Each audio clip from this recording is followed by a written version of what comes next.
Hi, my name is Patrick, and this video is to tell you about common mistakes that MBA aspirants normally do while in a group discussion. So, group discussion is part of syllabus in some of the colleges, but yes, when people go for a group discussion, they do some mistakes. So, what are they, and how can you avoid it? So, we do have courses for PI interviews, VAT, and GD. Interested, you can contact us. Now, one is people believe that if I speak a lot in a group discussion, I will be selected. So a lot of people make a mistake that they try to speak more. I mean, they interrupt others, not let others contribute. I mean, I had this particular case in the management college where I went, and there was a student who was there who dominated the group discussion, didn't allow anyone to speak. He was rejected, obviously, because anyone who dominates or don't allow others to speak shows lack of team skills, lack of allowing others. I mean, he will not be able to work in teams.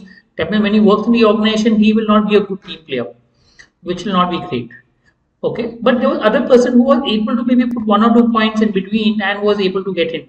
So that means don't try to dominate. Balance your participation. I mean, listen to others, acknowledge others' point. I mean, you speak. I'm not saying don't speak, but balance it into speaking and listening.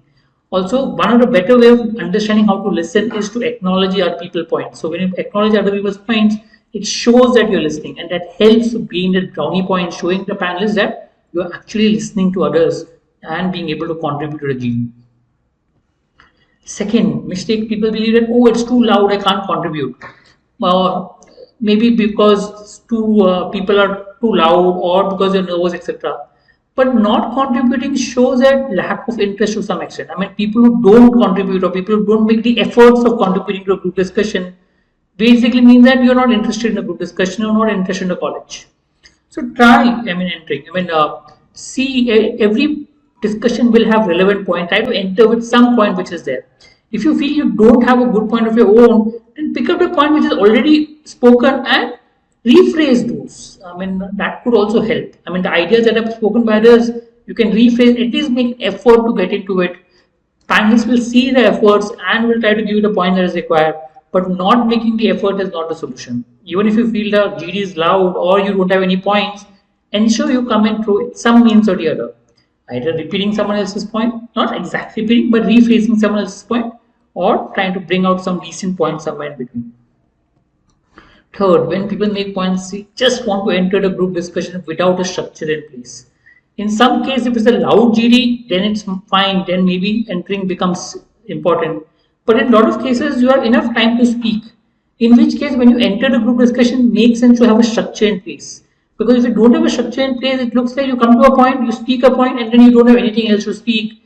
It doesn't sound very great. So have a structure. I mean, there are different structures. One is PREP, that is make a point, reasoning, give an example, and then repeat them, but reinforce the point. That is one way of trying to approach the point. Second is look at the context, give the content, and finally the conclusion. So these are how you can make points in a group discussion. If you can make relevant points, it definitely helps, but structure is what people look at. If you have a good structure in place while making a point, it helps you communicate better. Fourth is ignoring other participants. Here again is like dominating. You're looking at a moderator, you're not making eye contact with other members, or you're not looking at others. You're trying to ensure that you're selected but ignoring other people, which is not good, because in the organization you have to work as a team. So they give marks for that team skills as well. So that means making eye contact with other members, acknowledging what points are good, okay, and building other people's argument and taking up argument to other people and building them up. All good ways of showing that you are a good team player and will help. And getting a good team player in organization is not very difficult. So panelists normally look out for good team players. So ensure that you're that.